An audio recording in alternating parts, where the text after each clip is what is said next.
Olá, sou acadêmico de medicina da Universidade Estadual de Mato Grosso do Sul. Me chamo Eduardo Witt e você já se perguntou o quão eficientes são as vacinas orais contra a cólera? Iremos discorrer mais sobre o assunto a seguir. Então, primeiramente, nós devemos saber o que é a cólera. A cólera é uma doença infecciosa causada pelo agente etiológico Vibrio cholerae. É uma doença típica de áreas desprovidas economicamente. Ela apresenta um risco elevado de contaminação durante crises humanitárias, como guerras, terremotos e tsunamis. Ela tem um alto índice de mortalidade em países de terceiro mundo. O ciclo dessa doença é oral-fecal, e o método principal de contaminação é por água ou alimentos contaminados. Em 2021, 23 países registraram surtos de cólera, principalmente em regiões da África e no Mediterrâneo Oriental. A taxa de letalidade mundial foi de 1,9%, a maior registrada na última década e está muito acima do aceitável, que é de 1%. Após os dados epidemiológicos da doença, vamos para os sintomas. Os sintomas típicos que o paciente apresenta é a dor abdominal associada a uma diarreia intensa, que leva a uma desidratação profunda e, consequentemente, ao óbito. Essa doença não perdoa principalmente as crianças e os idosos.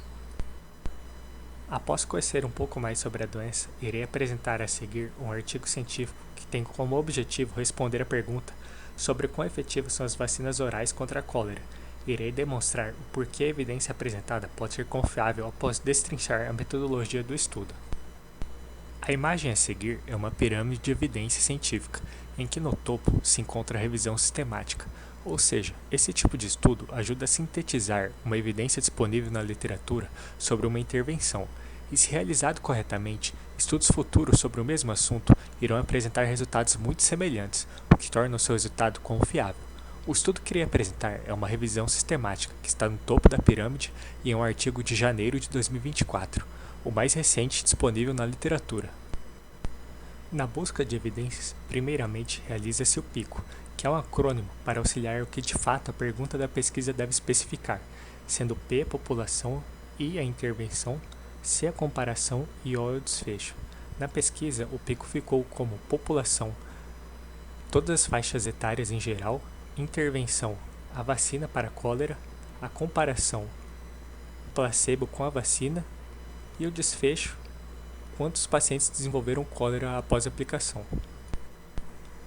O método de busca de dados utilizado foi a pesquisa de artigos nos seguintes bancos de dados: o Registro Especializado do Cochrane Infectious Disease Group, Central, Medline, Embase e Lilacs. Para a análise dos artigos, foi utilizado o risco de viés na ferramenta de avaliação Cochrane Rob 1. Foi utilizado o sistema GRADE para robustez de evidências e para a fórmula de efetividade da vacina, foi utilizado um cálculo utilizando o risco relativo, que será melhor explicado nos resultados principais do artigo.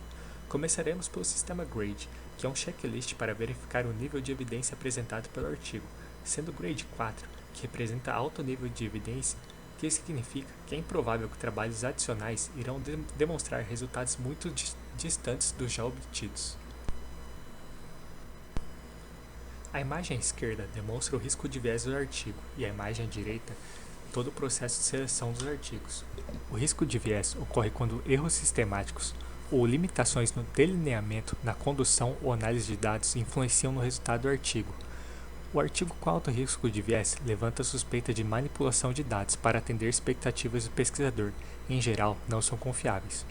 Os 5 artigos utilizados na revisão possuem baixo risco de viés, o que corrobora para a robustez da evidência científica apresentada.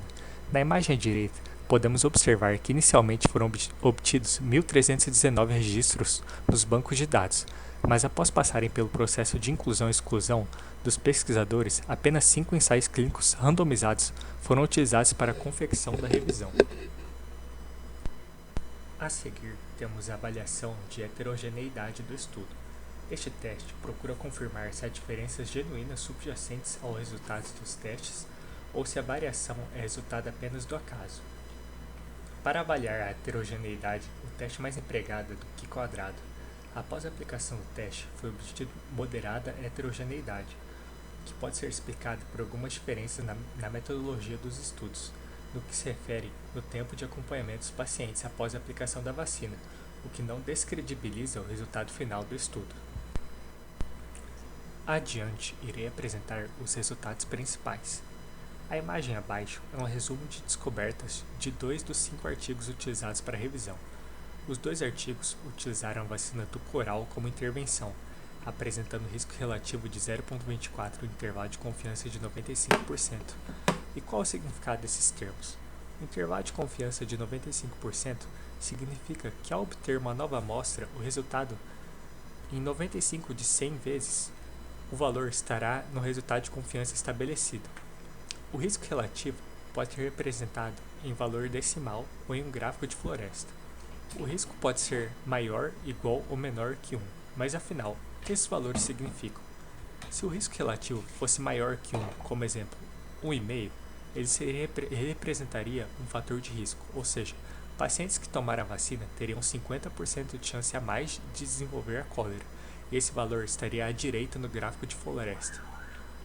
Se o risco relativo fosse exatamente 1, representaria indiferença da vacina para o desenvolvimento de cólera, seria uma linha vertical no gráfico de floresta. O risco relativo menor que 1 representa fator de proteção.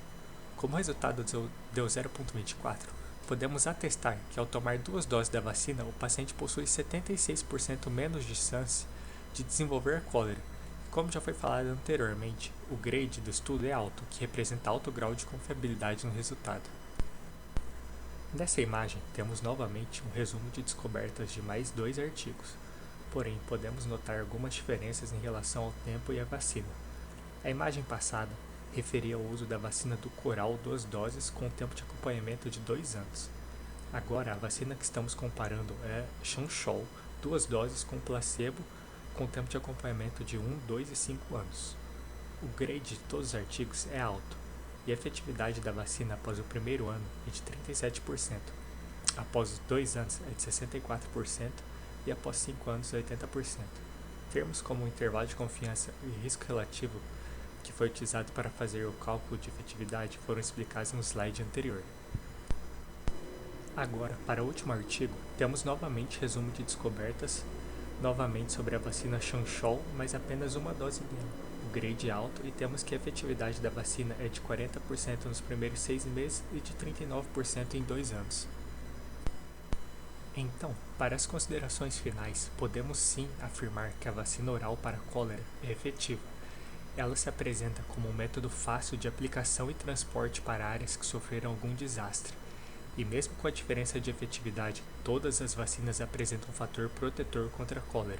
Algumas apresentam um fator maior e algumas apresentam um fator menor, sendo essa a diferença.